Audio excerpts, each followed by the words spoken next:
So guys, I want to point out, I always want to put a spotlight on those people that are resisting and doing it the right way, using their God-given creative thinking skills and critical thinking skills and creative problem-solving skills to get around all this crap that they're trying to do to us. All of these control mechanisms, like the mask mandates that they did the last time they had those fake pandemics. So, John Rich, he's from a band called Big and Rich. You guys probably have heard some of their songs back in the day. So, here's John talking to a reporter about a story that happened to he and his kids during the COVID lockdowns when they were forcing kids to wear these damn masks all day long, which, by the way, caused more respiratory illness and sickness than the damn virus they were spreading around and weaponizing against all of it. So don't wear that shit. And that's all we have to do, guys. When they implement the next lockdowns and the next virus scare that's going to go around, and it's coming soon, all we have to say is no. We're not complying. We're not going to do it, because you know what? Is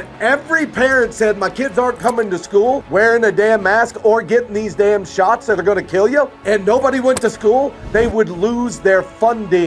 So if we all just said, we're not sending our kids to school, then what happens to the school? They lose all their funding. So trust me, they will back off and bend the knee to our requests, to our demands, because that's how the system works. We have the power, not them. Watch this video from John Rich, and you're going to be impressed just like I was. So when they said, okay, your kids can come back to school, but everyone has to wear a mask, I saw that email and I went, yeah, no, my kids ain't wearing a mask.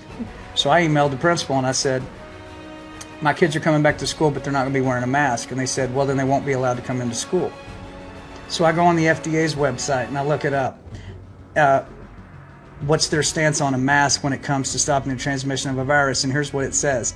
A mask is considered an experimental medical device when it comes to stopping the transmission of a virus. Experimental. Then I go on the CDC's website. It says basically the same thing. So I copy and paste that, put the links to it in this email, and then I went and pulled the Nuremberg Code, and I printed the whole Nuremberg Code off and put that on that. And the first thing the Nuremberg Code says is you cannot coerce, force, threaten, all these words, another human being to undergo a what? Experimental medical procedure. You cannot do that to another human being against their will. And so I printed that. And then at the bottom I said, my kids will be coming to school without wearing masks. They do not consent to this experiment of wearing a mask to stop the virus. P.S. The penalty for violating the Nuremberg Code was death. John Rich. 30 minutes after I send this email, I get an email back with an opt-out form. That all I have to do is fill out this opt-out form, and my kid doesn't have to wear a mask when they go back to school. So guess what I did? I downloaded the opt-out form and So exactly what he laid out there is exactly what you need to do as parents the next time those damn mask mandates come around, and the next time they try to do the lockdowns and all that. You need to use your creative thinking skills and network with people that know these systems and know how to get around them.